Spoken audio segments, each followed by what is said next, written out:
नमस्कार, मी इंदिरा. न्यूज अनकटच्या पुणे कनेक्टमध्ये तुम्हा सगळ्यांचं स्वागत करते. पाहुयात पुण्यातील काही महत्त्वाच्या घडामोडी. वैष्णवी हगवणे हुंडाबळी प्रकरणात धक्कादायक माहिती समोर आली आहे. हुंड्यात मिळालेले 51 तोळे सोनं हगवणे कुटुंबियांनी बँकेत गहाण ठेवल्याचं तपासात उघड झालंय. पोलिसांनी या संदर्भात बँकेला पत्रव्यवहार करून पुढील चौकशी सुरू केली आहे. वैष्णवीच्या मृत्यूची चौकशी सुरू असून तिच्या सासरच्या मंडळींवर हुंड्यासाठी छळ केल्याचा आणि तिला आत्महत्येसाठी प्रवृत्त केल्याचा आरोप आहे. आगामी महापालिका निवडणुकीच्या पार्श्वभूमीवर राष्ट्रवादी काँग्रेसने शुक्रवारी बैठक घेऊन निवडणूक तयारीला प्रारंभ केलाय. निवडणुकीत आघाडीबाबत सद्यस्थितीचा आढावा या बैठकीत घेण्यात आला.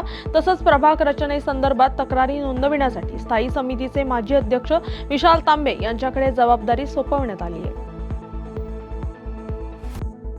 राज्य महिला आयोगाच्या अध्यक्षा रुपाली चाकणकर या शुक्रवारी सकाळी वाकड येथे वैष्णवीच्या आई वडिलांना भेटण्यासाठी आल्या असता मराठा समाजाने त्यांना घेराव घातला.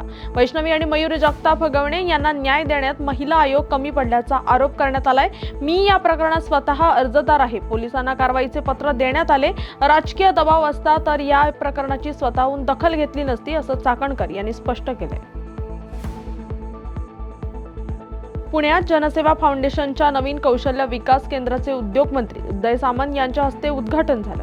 यावेळी बोलताना सामंत यांनी राज्यात अशा कौशल्य विकास केंद्रांचे जाळे निर्माण करण्याची अपेक्षा व्यक्त केली आहे, जेणेकरून तरुणांना रोजगारासाठी आवश्यक कौशल्य मिळतील. पिंपरी चिंचवड शहराची वाढती लोकसंख्या लक्षात घेऊन महापालिकेकडून पुनावळे येथे कचरा डेपो उभारण्यात येणार होता. त्यासाठी तेथील वन विभागाची जागा आरक्षित करण्यात आली होती. मात्र त्या भागात मोठ्या प्रमाणात लोकवस्ती झाल्याने तसंच रहिवाशांनी तीव्र विरोध केल्याने कचरा डेपोचे आरक्षण रद्द करण्यात आले. त्या जागेत व्यापारी संकुलाचे आरक्षण टाकण्यात आले. त्यामुळे शहरात दुसरा कचरा डेपो होणार नसल्याचं स्पष्ट झालंय.